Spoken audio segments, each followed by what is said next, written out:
से अचुंब पुथोकपदा याद्रबस ngasi entry तौरगा से मी ओम the jungle vibe बाउता मथक तगी न जंगल बे यारो है मनुंग द सुमोय लेपिसे वे मेडिया ने नो बिसने सिगी सिचुएशन सिदा कमाइन तौदना सिगी लीडर्स इन सिगी मकादा प्रजा को सि हिंग तो नो हाइबेगी वखल लम पुलाक पदे ngasi बाउती हाइरक्तरगन मखोय नुजे हाइजरी सिसु हुजिक म फमो हाइबा नतेबा मखोयना लाइबा सिगी चप चाबा अमदि पिबियो मतम हाइबदि नुमित 10 नि ओरगसु 30 नि ओरगसु नत्रगा अखोयगी सेशन अगस्त कोबम तोपगी लेरे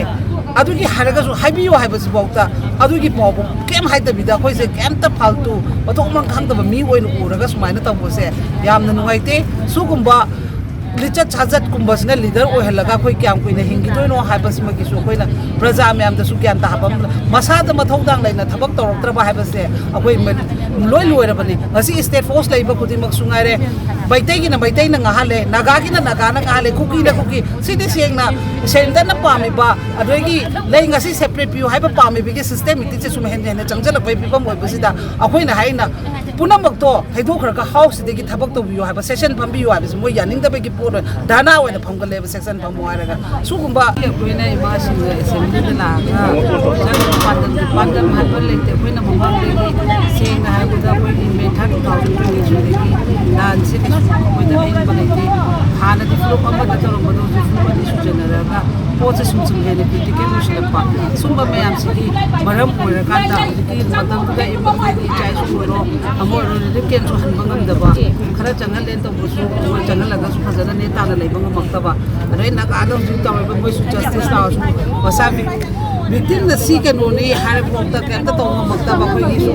dai ri ba sarkar se koi faltu ki ta ta su le pa du koi na haina put khudi mak to ta seng na amoi mari manga ka da re cabinet expand to basung am de kem mak tre sum purak pada koi di sum wasalak pa mo ne praja me amam ti hing bani na sarkar si makha da aduna marom oi raga apun ba lai ba opposition ruling kem ta yena ba leitana special session na traga monsoon session ama ko birika hairi ba put khudi manga si oi ba manipur ki situation sugi matang ko oiro aduregi sengna habda 2015 da protection people's bill kaina armaina bill pass to ki ba adu kumna su akoi ki manipur ki indigenous ki oiba identified tawraga koi verification tawraga maina local people bill ba pass to ki agenda manga khaktani moi da hajeri se su sengna da state se problem ore le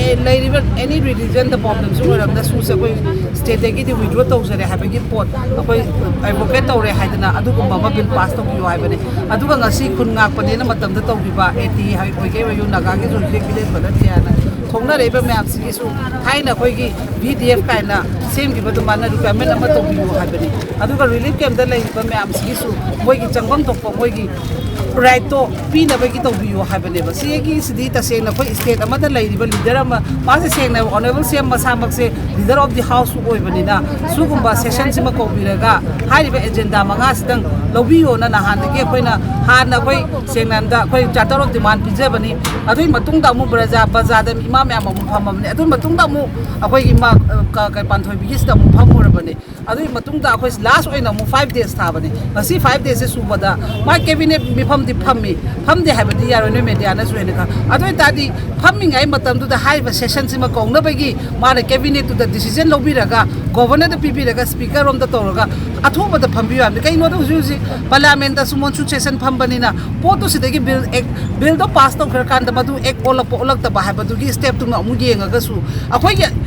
amat oina lai ha ba pot se hujiti to ba yare si maram di hana di separate tan ba mokhoi tara le ram ha ba do hujiti separate tan da na hujiti moi changa ga deputy cm ha pa bani madu su ta se na moi gi house ki moi gi parliament assembly gi har ta di mas ethics kairim ne ba kai ga su ya na ga di phare na praja mem ji voice to da mana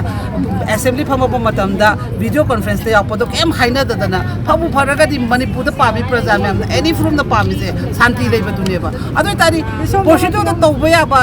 solution lo phap thopa si da lo da na moi ge adu tawgre ada tawgre na dana phamba gumba adu le gi lambi thinge haraga ulc da chalaga mau ga chalaga haiba gumba adu gumba pot step to di moina lobam thokte ba makoi gi di sigi mandir temple of the house se sigi sidagi moina sasan kudi mo che chalai ra kadam ne the house da pamaga so gumba se taw haiba si da hai bala iba khoi bauta entry tawra mi na be yaro sine bo ji police me amna thala lai se chang be yaro so lo la tam ne sibu